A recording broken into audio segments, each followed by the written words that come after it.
नमस्कार। एम शांति विद्या निकेतन टैगोर नगर पाली द्वारा संचालित ऑनलाइन शिक्षण सत्र 2021-22 में आप सभी का हार्दिक स्वागत अभिनंदन।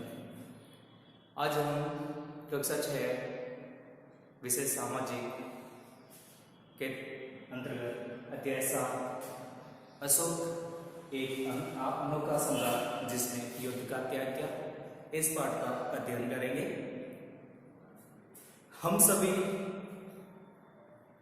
दुकान पर जाते हैं या कोई भी वस्तु खरीदारी करने के लिए जाते हैं तो उसके लिए रुपए पैसों की जरूरत होती है।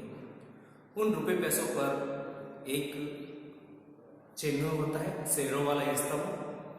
ये चिन्ह अशोक के सारनाथ अभिलेख से लिया गया है।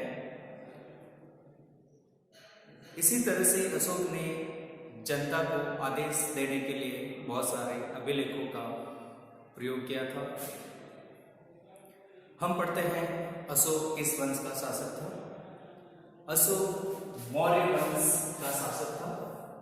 पहले ये देखते हैं वंश किसे कहते हैं। वंश जब एक ही परिवार के कई सदस्य एक के बाद राजा बनते हैं तो उन्हें एक ही वंश कहा जाता है। मौर्य वंश के तीन शासक हुए थे। एक ही परिवार के लोग, एक ही परिवार के लोग जो शासक बनते हैं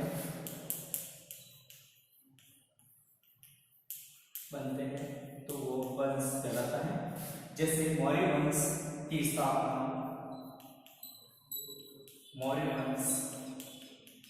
स्थापना चंद्रगुप्त मौर्य द्वारा की गई। चंद्रगुप्त मौर्य का पुत्र था बिंदुसार। बिंदुसार का पुत्र था अशोक। तो इस तरह से ये वंश हो गया। चंद्रगुप्त मौर्य एक ही परिवार से है तीनों। इनका पुत्र था बिंदुसार का पुत्र था अशोक। तो इस तरह से ये 3 पीढ़ी हो गया, प्रथम पीढ़ी, द्वितीय और तीसरी पीढ़ी। तो एक ही वंश से ये रिलेटेड है, तो एक ही वंश कहलाता है।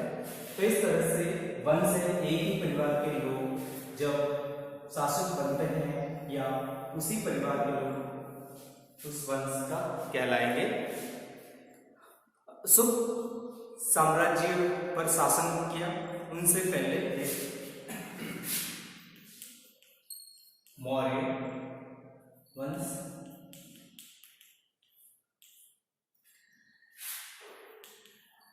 चंद्रगुप्त मौर्य चाणक्य गुरु थे। चंद्रगुप्त मौर्य अपने गुरु चाणक्य, इन्हीं का नाम कौटिल्य की सहायता से मगध साम्राज्य के शासक बने। जब भारत में सिकंदर यूनानी शासक था, सिकंदर का आक्रमण हुआ। तक्षशिला के उस समय गुरु थे चाणक्य। इन्होंने कहा कि भारत में अखंड भारत बिखर जाएगा और यहाँ पर यूरोपीय शासक सिकंदर का साम्राज्य स्थापित हो जाएगा। इसके लिए चाणक्य मगध के शासक थे घनानंद उनके दरबार में आए। उनसे अनुरोध किया कि आप सिकंदर को रोक सकते हैं, उस पर आक्रमण कीजिए, हम आपकी सहायता करेंगे। लेकिन घनानंद ने चाणक्य का अपमान कर दिया था।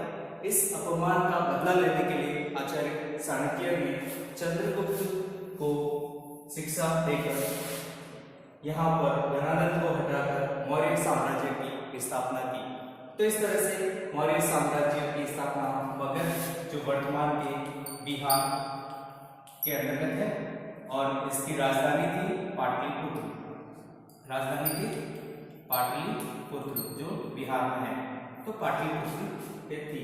तो इस तरह से बिहार के अंदर मगध के शासक गणानंद को पराजित कर चंद्रगुप्त मौर्य ने अपना शासन स्थापित किया। चंद्रगुप्त मौर्य के बाद में उनके पुत्र हुए बिंदुसार।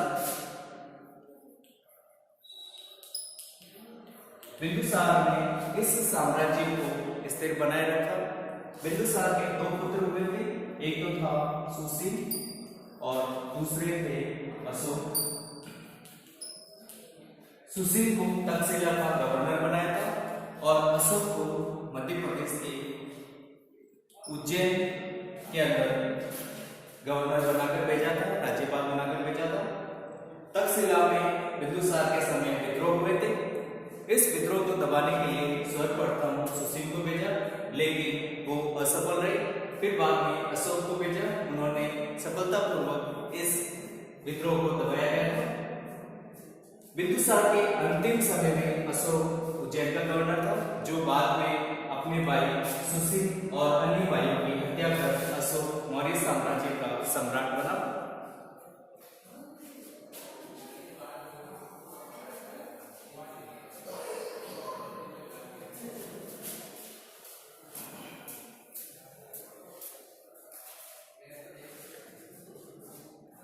तो इस तरह से मौर्य साम्राज्य के अंदर तक्षशिला, पाटलिपुत्र, मध्य देश, कलिंग ये प्रमुख राष्ट्रीय राज्य थे जिनके ऊपर अशोक का नियंत्रण था।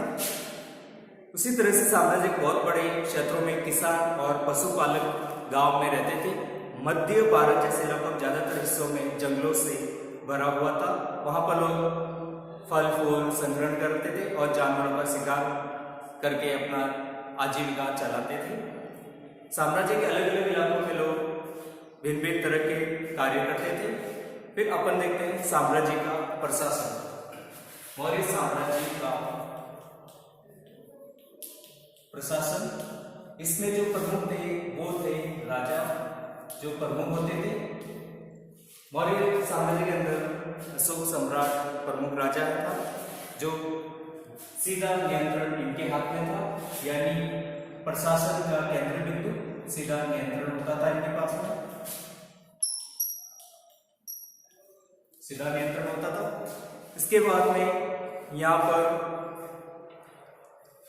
चंद्रगुप्त के समय आचार्य पटेल या चाणक्य ये उनके प्रधानमंत्री थे। इनको कहा जाता था अमात्य। अशोक के समय खल्लाटक थे, खल्लाटक बिंदुसार अशोक के समय। और तो इन्होंने अशोक के समय में अमात्य का दायित्व निभाया था। संदेशवाहक होते हैं जो संदेश एक स्थान से दूसरे स्थान पर पहुंचाने का कार्य करते थे। मौर्य साम्राज्य के भीतर के छोटे छोटे और भी प्रांत थे, जैसे तक्षशिला है, उज्जैन है। यहाँ पर प्रांतीय राजधानी होती थी, जो राजा के पुत्र गवर्नर के रूप में उनको नियुक्त किया जाता था। प्रादेशिक केंद्रों के बीच विस्तृत क्षेत्र थे। इन इलाकों में मौर्य शासक सिर्फ मार्गों और नदियों पर नियंत्रण रखने की कोशिश करते थे, आवागमन के लिए भी महत्वपूर्ण थे। अब देखते हैं राजधानी में सम्राट। मेगास्थनीज चंद्रगुप्त मौर्य के दरबार में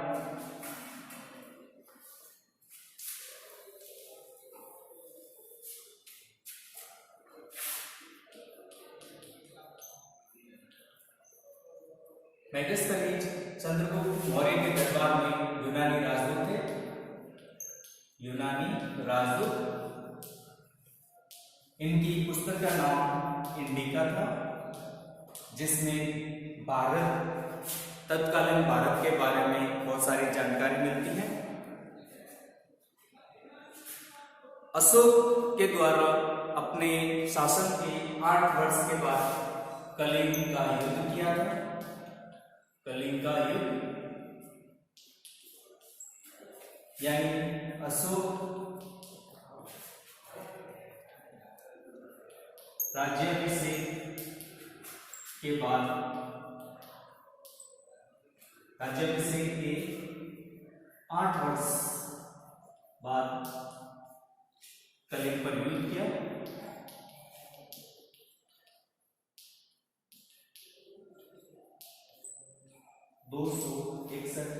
ईसा पूर्व लगभग। कलिंग पर युद्ध करने के बहुत सारे कारण थे। पहले चंद्रगुप्त मौर्य ने युद्ध करके कलिंग को जीता था, लेकिन बाद में स्वतंत्र हो गया था। अशोक ने युद्ध करके इसको पुनः जीता। इस युद्ध में लगभग 1.5 लाख लोगों को बंदी बनाया था और 1 लाख लोग मारे गए। तो इस तरह से ये इतना भयानक युद्ध था कि इससे अशोक को आत्मग्लानि अनुभव हुई और इस आत्मग्लानि के बाद में अशोक ने कभी भी युद्ध न करने का निर्णय किया। इसके बाद अशोक ने अन्य लोगों को भी इस युद्ध के बाद अन्य लोगों को युद्ध न करने के लिए कहा। पश्चाताप के कारण अशोक ने दम का पालन किया, दम को अपनाया।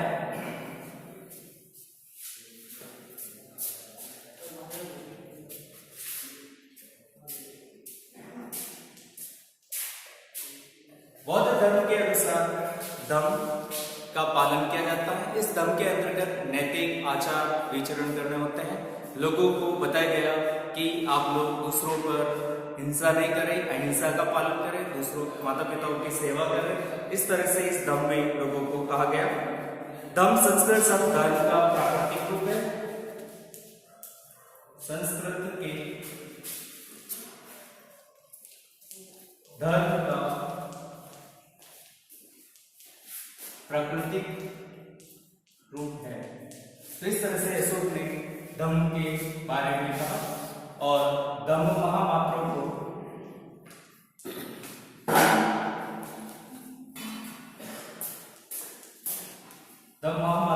हर 5वें वर्ष अन्य जगहों पर यात्रा के लिए भेजा गया। अशोक दम के जिन महामात्र होते थे उनको हर 5वें वर्ष दम यात्रा के लिए भेजा जाता था। अशोक ने अपने पुत्र अशोक का पुत्र महेंद्र व पुत्री संघमित्रा, इनको श्रीलंका में धर्म के प्रचार के लिए भेजा था। तो इस तरह से धर्म के प्रचार के लिए व्यापक अभियान अशोक के द्वारा किए गए थे।